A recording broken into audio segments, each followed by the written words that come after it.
Hello everybody and welcome to another Let's Play from Those Odd Gamers. This time we're tackling the original Megaman. Because why should we do it in order? Dude, holy hell, that's loud. Nah. Yeah. I'm gonna tackle Bomb Man first. Taking my route. 'Tis your prerogative. Clear points. Yes, unlike future iterations, this is the only Mega Man game out there that actually has a scoring system. Okay, I'll be keeping track. But there's one Why? question. Do the points matter? Yes. No. Yes. No, they don't! Yes, they do. High score. It matters. Bragging rights, bitch. Yep. You got to make those Ozzy? screenshots for Nintendo Power. To be perfectly honest, considering how difficult the first Mega Man game is, it's bragging rights for just being able to complete it. So, Ozzy? I went out of my way to max out the score on Super Mario World because I knew they mattered. What's your excuse? Super Mario World is easy. So is this game. No, this is actually fairly challenging. he's just bad and wants us to not pay attention to the points. One of the biggest reasons why this game is so challenging is, well, you can accidentally re-scroll enemies on screen, and some of them can be really dickish. And how is that different from any other NES game of the era? Well, for one, the controls are very slippery for Mega Man in this game. He's got a little bit. It's like everything is ice physics for him, and there's a lot of cases where you're put in a position where you're just going to be. If you have to be really perfect, or the knockback from an enemy will kick you into the spikes. This is also a game where invincibility frames do not matter if you get pushed into a bed of spikes. You will die instantly regardless. Okay, sounds fine to me. And I see Sniper Joe does not approve of what you're doing. Nope. Yeah, Sniper Joe is pretty easy in this game, though if you get close to him, he does like to jump around a lot, compared to other games where he's very stationary. Fun fact about Sniper Joes. According to Megaman manga, the Sniper Joes are created by Dr. Light. The more you know. Well, Yep. Dr. Light is the actual main villain of the game. You just never fight him. Oops! Accidentally First hit death. climb up the What? ladder. Good job. Whatever, Yeah. this gives me a good opportunity to show off a glitch. Yeah, and that is other part of this game. These boss chambers things. Anyways, here's Bomb Man. He's actually pretty easy to handle with just your Buster. His bombs have a bit of a wide range when it detonates, but you can, as long as you remember that he will always throw the bomb at you and not where you're going to be, you can pretty manipulate him rather easily. He also has a paranoia about you getting So- close to him. So he'd be very Well, he's got a bad bomb at as a Space weapon. Invaders. Yes, he would. Yeah. Anyways, Bomb Man down, let's take on Guts Man. Is it possible to repeat stages? You can revisit Repeat stages, depths. but you won't get clear points for doing it.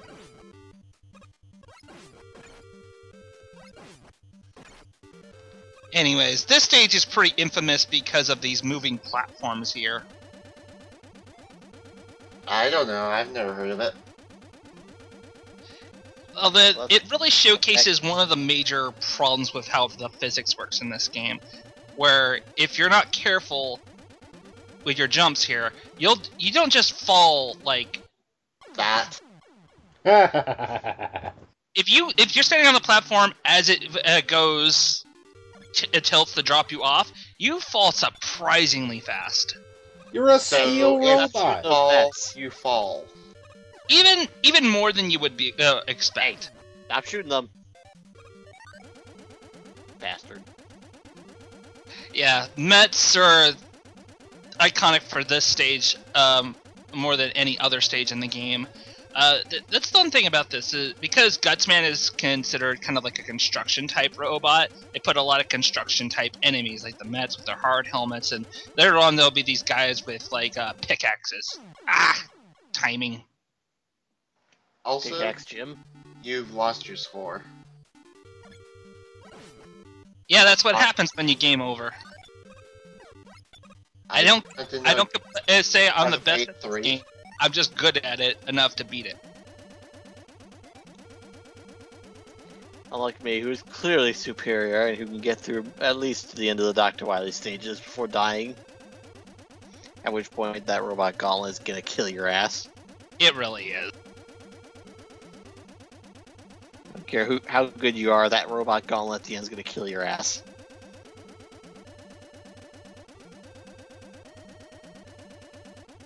And there we go. Yeah.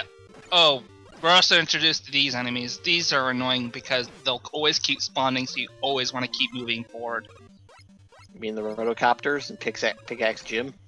Yep. Well, Pickaxe Jim's annoying. At least the first two you face here, not that big of a Looks deal. like a hammer This guy, on the other hand, is really annoying because if you kill him off screen, you'll end up just walking into another one that'll spawn like that.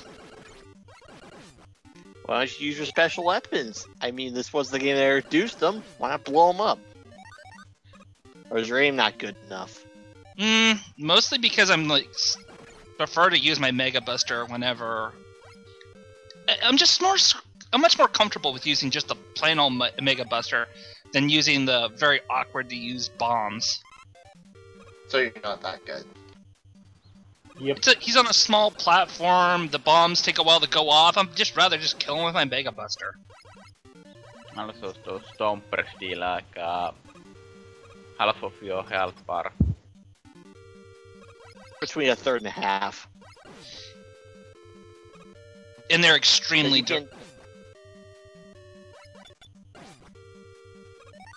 Don't we all love the giant enemy that can wipe out a third of your health bar? Yep. Of course. Also fun. Here's Guts. And when he jumps and he lands, he will shake the ground, stunning you. So as long as you're in the air when he lands, you don't get stunned yourself. Which you're demonstrating. And whether or not he'll actually summon a boulder to throw at you. Oh, and one other thing. If a boulder's on screen as you kill him, the boulder can still hit you and kill you. Really? Because the stage doesn't Objects end don't- until you touch... Objects that are thrown at you don't stop being thrown when the boss dies. Well, this is the only game that does that in, because you have to pick up the object to end the stage. Every other game, as soon as the boss dies, you're done. Well, So it is possible to still double knockout. Well, then I prefer how they do things in this game. Because Yeah. it makes more sense. Yeah, another thing about the bosses and weapon weaknesses about this game is that when you have weapon that is boss's weakness, it really is his weakness. Like Gutsman only takes like 3 bombs. Of course, Yeah. good luck aiming those bombs. To be perfectly Nice. honest, even Buster only Gutsman isn't that hard. I'm just, doing it because, hey, I got this weapon, might as well use it. Yeah, and later there is even more. You see that even more clearly when Ozzy is going to kill the Iceman. If he's going to use his Iceman's weaknesses. Yeah. Heck, there's even some bosses I consider that are much easier to take down with the Mega Buster than it is with their actual weakness. So they are all possible to do Buster only, no damage. These are typically proven fact, people. Yep, and Yeah, it's also possible to complete Megaman 1 and 2. This is usually Buster only. for many's recommended first stage. The beaks are pretty easy to deal with. There's a lot of very difficult platforming in this stage, and Cutman by far is the easiest robot master in the game. That's because rock beats scissors. Get it? Because your Japanese name is Rockman? I'm sorry, I was It kind of looks patient. like the cops are coming after me. It was the joke. That's why. Cutman's actually surprisingly popular. Like he's been remade into other bosses before. Like, you know, cameo bosses, I mean. I'm trying to remember all the games that he was one in. Wasn't it a Mega Man Zero Mega Man 04, I think? Or was it 3? Okay, I gotta say, what were you talking about? Cutman, you know, cameo battles.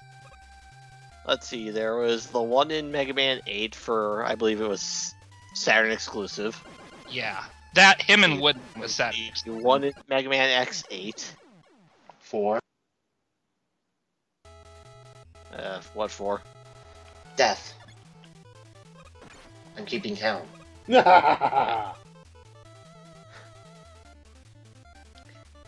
Well, I hope you know a really high number, because this is Ozzy playing Mega Man 1.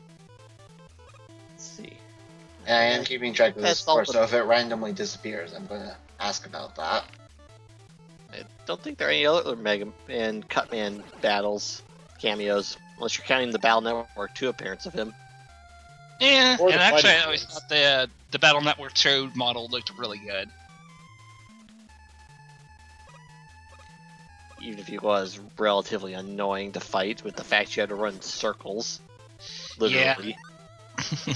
It's a shame his battle chip wasn't that good either. Sword range, high damage, piercing. Not the worst chip, but like compared to a lot of the other ones in that game, not that good either. Yeah, nothing was as nice to use than getting a good old Airman chip. Man, wasn't that good. For an early game chip, Airman was pretty good. Come on, it's all about roll. I have an entire endgame folder built around roll.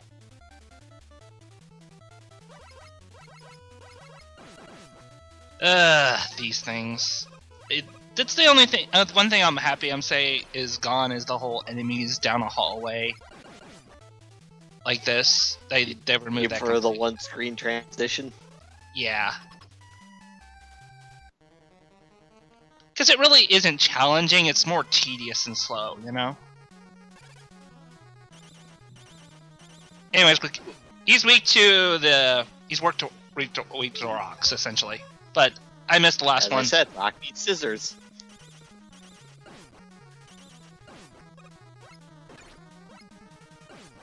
Yeah, he likes to jump around a lot, but he takes a lot of damage from just a straight Mega Buster, so not exactly a tough boss.